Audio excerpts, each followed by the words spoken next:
భీమవరంకు డిస్కౌంట్ల పండుగ తెచ్చింది కేకే స్టోర్స్. ధరల్లో చౌక చౌక. కేకే stores, PP road, Bhimavaram. Pak తన నీచ బుద్ధిని చూపిస్తూనే ఉంది. దాదాపు 48 గంటల నుంచి రాత్రి కాగానే పాక్ డ్రోన్లతోటి భారత్ సరిహద్దుల పైన దాడి చేస్తూ భారత్ పైన విరుచుకుపడుతుంది. అయినా సరే భారత ఆర్మీ వాటన్నిటిని కూడా ఎప్పటికప్పుడు తిప్పికొడుతుంది. మనం చూస్తున్నాం దాదాపు నిన్నటి నుంచి ఈ రోజు వరకు దాదాపు 100 డ్రోన్లతోటి పాక్ తన దుశ్చర్యతోని తన నీచమైన బుద్ధితోని భారత సరిహద్దు ప్రాంతాలైన పంజాబ్, అదేవిధంగా జమ్మూ కాశ్మీర్, రాజస్థాన్, మహారాష్ట్ర ఇలా ఈ బార్డర్ ప్రాంతాలన్నిటిపైన కూడా దాడి చేస్తున్న పరిస్థితి ఉంది. డ్రోన్లు కావచ్చు, F-16 జెట్ ప్లేన్స్ కావచ్చు, వీటన్నిటితోటి భారత్ పైన అటాక్ చేస్తుంది పాక్. అయితే తను ప్రపంచ దేశాల మధ్య తన వద్ద ఆర్థిక సహాయం చేయాలంటే ఓవైపు అభ్యర్థిస్తూనే, ఓవైపు ప్రపంచాన్ని అడుక్కుంటూనే, మరోవైపు భారత్ పైన తన నీచ బుద్ధిని చూపిస్తుంది, ద్వంద్వ వైఖరిని అవలంబిస్తుంది. ఏదో దాయాది దేశం పైన న్యాయం కోసం పోరాడుతున్నట్టు నటన చేస్తుంది. ఎప్పటికప్పుడు భారత్ పాక్ యొక్క దుర్మార్గమైన దుశ్చర్యలను తిప్పికొడుతుంది. ప్రస్తుతం మనం చూస్తున్నాం అమృత్సర్ లో 4 డ్రోన్లను భారత ఆర్మీ కూల్చివేసింది. అయితే ఈ యొక్క దాదాపు 48 గంటల నుంచి ఈ యొక్క పాక్ భారత్ మధ్య జరుగుతున్న ఈ యొక్క మొత్తం సీన్ ను ఎప్పటికప్పుడు భారత ప్రధాని నరేంద్ర మోడీతో సహా అక్కడున్న ఎన్ఎస్ఏ అధికారులు, అదేవిధంగా ఎన్డీఆర్ఎఫ్, ఎస్డీఆర్ఎఫ్ తో పాటు అక్కడున్న భారత ఆర్మీ, నేవీ, డిఫెన్స్ త్రివిధ దళాధిపతులు ఎప్పటికప్పుడు పర్యవేక్షిస్తున్నారు.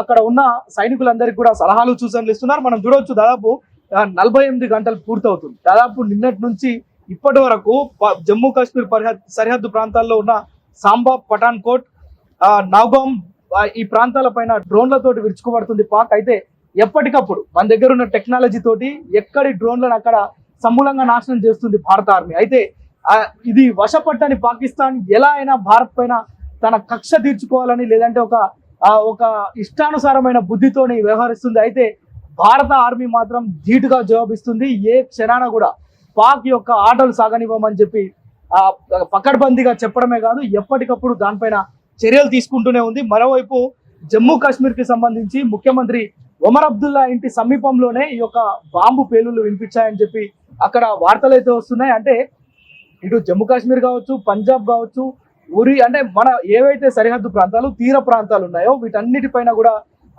పాక్ తన డ్రోన్లతోని, ఆత్మాహుతి డ్రోన్లతోని దాడి చేస్తున్న పరిస్థితి. అయితే వాటన్నిటిని 8 డిఫెన్స్ సిస్టమ్ తో మన భారత ఆర్మీ ఎప్పటికప్పుడు కూల్చివేస్తుంది. అయితే ముఖ్యంగా పంజాబ్, రాజస్థాన్, అదేవిధంగా హర్యానా, అమృత్సర్ తదితర ప్రాంతాల్లో ఇప్పటికే బ్లాక్అవుట్ విధించారు. మొత్తం కూడా అధికారులు స్థానికంగా ఉన్న ప్రజలందరినీ బంకర్లలోకి వెళ్ళి దాచుకోవాలని, అక్కడికి వెళ్ళి తలదాచుకోవాలని చెప్పి అక్కడ మౌలిక వసతులు కల్పిస్తామని చెప్పి కూడా అక్కడున్న అధికారులు చెప్పడం. మరోవైపు కొన్ని ప్రాంతాల్లో, చండీగఢ్ లాంటి ప్రాంతాల్లో ఇప్పటికే జిల్లా కలెక్టర్లు బ్లాక్అవుట్ నిర్వహించడం, అదేవిధంగా అక్కడ యుద్ధ సైరన్ ను మోగించడం, అక్కడున్న ప్రజలందరినీ సమాయత్తం చేయడం, వాళ్ళందరినీ అలర్ట్ చేయడం చూస్తున్నాం.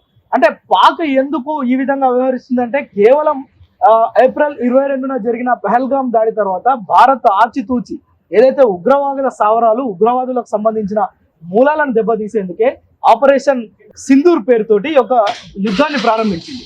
అయితే కేవలం 9 ప్రాంతాల్లో ఉగ్రవాదుల స్థావరాలను భారత ఆర్మీ లక్ష్యంగా చేసుకొని ఎలాంటి పౌర సమాజానికి ఇబ్బంది లేకుండా, పౌర సమాజానికి చేటు చేయకుండా, పౌర సమాజానికి ఆటంకం కలిగించకుండా, వారికి ఇబ్బంది కలగకుండా భారత్ యుద్ధ నీతితో ముందుకు వెళ్తుంటే పాక్ మాత్రం తన దుశ్చర్యను, తన దుర్మార్గమైన బుద్ధిని, నీచమైన బుద్ధిని చూపిస్తూనే ఉంది. అంటే ప్రపంచ దేశాలు మొత్తం కూడా పాక్ వైఖరిని చూస్తున్నాయి, ఓవైపు తప్పుపడుతున్నాయి, మరోవైపు హెచ్చరిస్తున్నాయి.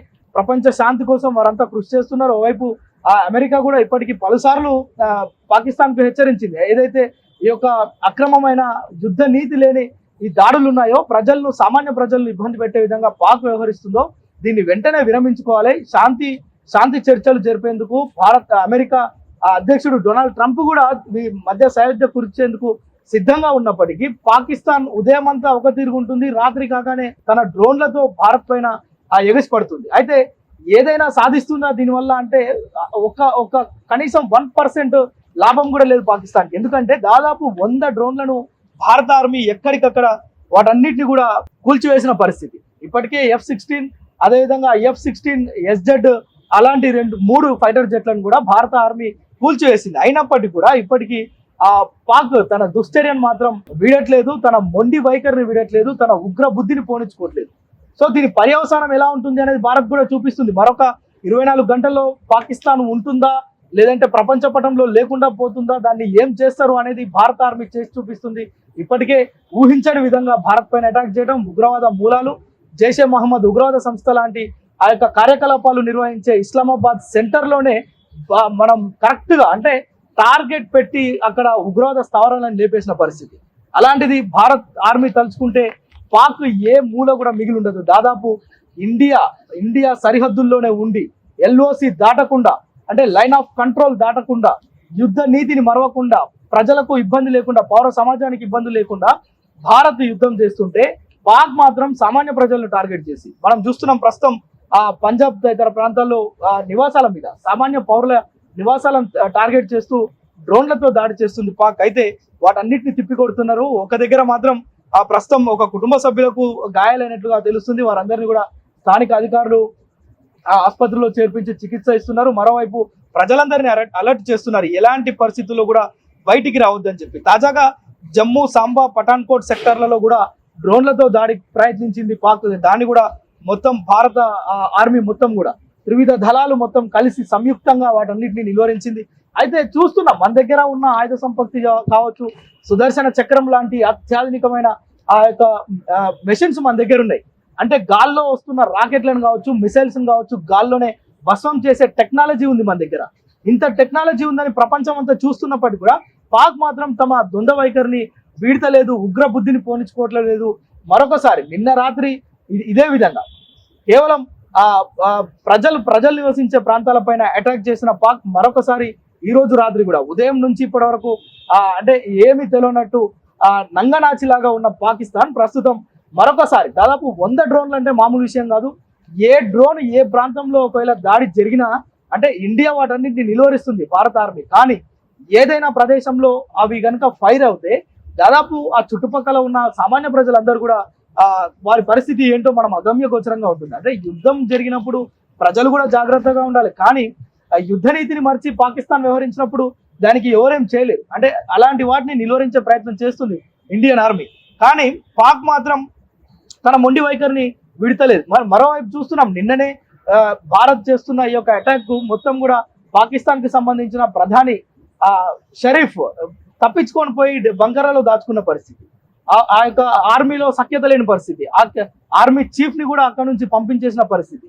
కానీ ఇప్పుడున్న ఉగ్ర మూకలనాలనా, వాళ్ళని చిల్లర మూకలనాలనా, ఇంకా ఇలాంటి దుశ్చర్యలకు పాల్పడుతున్న వారిని ఏమనాలనో మీరు ఒకసారి కామెంట్ చేయండి. మనం భారత్ సంబంధించిన ఆర్మీ అయితే మొత్తం ఈ యొక్క ఎంటైర్ సిచ్యువేషన్ లో ఎంత అలర్ట్గా ఉందంటే ఉదయం లేదు, రాత్రి లేదు, నిద్రాహారాలు మారి మొత్తం కూడా భారత రక్షణ కోసం మొత్తం కూడా తమ జీవితాన్ని అక్కడ త్యాగం చేస్తున్న పరిస్థితి మనం చూస్తున్నాం. ఆంధ్రాకు చెందిన మురళీ నాయక్ అనే ఒక జవాన్ కూడా మృతి చెందడం తీవ్ర విచారాన్ని కల్పించింది. అలే సో ఇట్లాంటి ఘటనలు జరుగుతున్నప్పుడు పాక్ తరైన బుద్ధి చెప్తారు. ఈ రాత్రి లేదంటే రేపు ఉదయం వరకు పాకిస్తాన్ ఉంటుందా పోతుందా, ప్రపంచ పటంలో లేకుండా చేస్తుందా భారత్ అనేది మాత్రం వేచి చూడాల్సిన పరిస్థితి. సుమన్ టీవీలో మీ పర్సనల్ అండ్ బిజినెస్ ప్రమోషన్స్ కోసం కింది నెంబర్కి కాంటాక్ట్ చేయండి.